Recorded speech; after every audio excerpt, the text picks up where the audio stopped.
Olá, querido amigo, querida amiga, aqui estamos mais uma vez, reforçados na parceria do professor Renan Tamay com o Gen Jurídico, para falar hoje sobre os prazos processuais.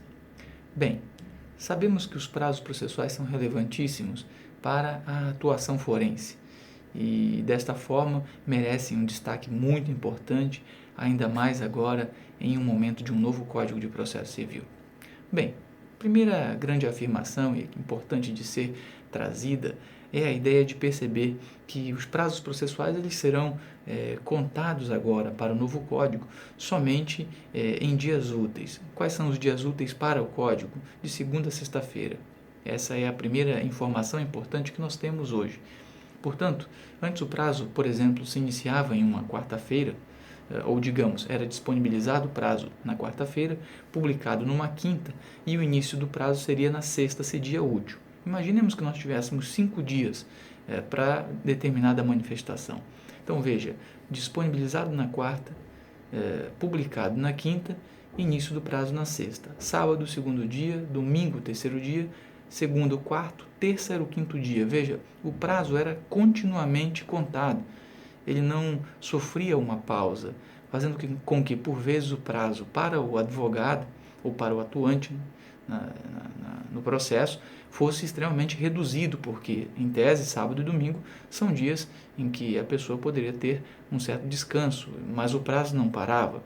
Essa era já uma pretensão dos advogados de certo tempo, que foi agora, então, legitimada pelo artigo 219 do novo Código, que diz exatamente isto. Veja só, na contagem de prazos em dias, estabelecidos por lei, portanto os prazos legais, ou pelo juiz, os prazos judiciais, computar-se-ão somente os dias úteis. Então essa é a primeira grande informação. A segunda está no próprio parágrafo único desse dispositivo, uma outra importante conotação de novidade, que diz o seguinte: o disposto nesse artigo aplica-se somente, veja a restritividade importante aqui, aos prazos processuais. Portanto, esta estrutura de contagem de prazo com pausas de suspensividade nos sábados e domingos e nos feriados, ela só se dá em relação aos prazos processuais. Portanto, a contagem de prazo para um recurso não é feita no sábado e no domingo, ela não é continuada no sábado e domingo, ela é suspensa, da mesma forma que se dá em feriados e em situações excepcionais.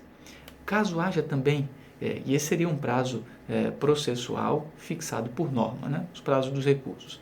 Caso houvesse uma determinação judicial para que uma das partes realizasse determinado ato em dias, e isso sendo determinado pelo juiz, nós teríamos um prazo processual judicialmente fixado. Nesse caso também a forma de contagem é exatamente essa, o que já não acontece em relação àquilo que nós chamamos de prazos de direito material. Veja que a contagem da prescrição, da decadência, elas não seguem essa estrutura, elas seguem a estrutura do Código Civil, porque não são prazos processuais. Então esse é o primeiro alerta importante que se deve fazer em relação aos prazos processuais para a boa atuação no novo Código.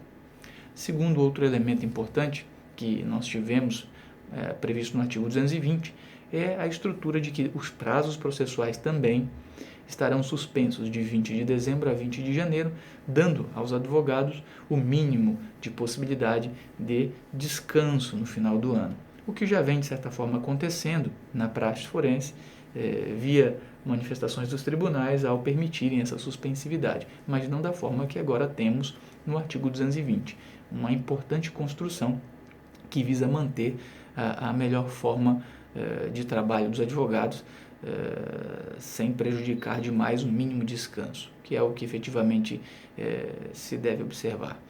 E por fim, só a título de curiosidade, no mais os prazos se mantêm igualmente, a estrutura, o prazo em dobro ele permanece existindo quando nós temos procuradores distintos em uma situação de litisconsórcio, desde que agora eles não sejam do mesmo escritório de advocacia, que por vezes a situação podia ser de termos 2 advogados que pertencem a uma mesma sociedade, distintos advogados, mas por partes distintas, dobrando o prazo. Isso já não mais pode acontecer, né? Então isso já não mais é observado pelo Código, fazendo com que nós tenhamos essa nova realidade.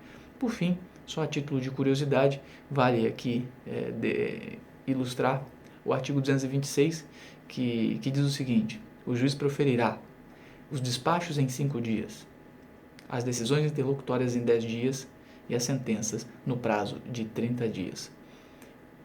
Talvez, e muito possivelmente, isso não vai ser cumprido, mas é também uma tentativa de determinação do novo Código para que nós tenhamos essas regras, ao menos aqui, colocadas. A título de referência, como já havíamos falado, o artigo que fala da estrutura dos prazos para os advogados distintos, desde que de escritórios distintos, é o 229, que diz exatamente o seguinte: os litisconsortes que tiverem diferentes procuradores de escritórios de advocacia distintos terão prazos contados em dobro para todas as suas manifestações em qualquer juiz ou tribunal, independente de requerimento.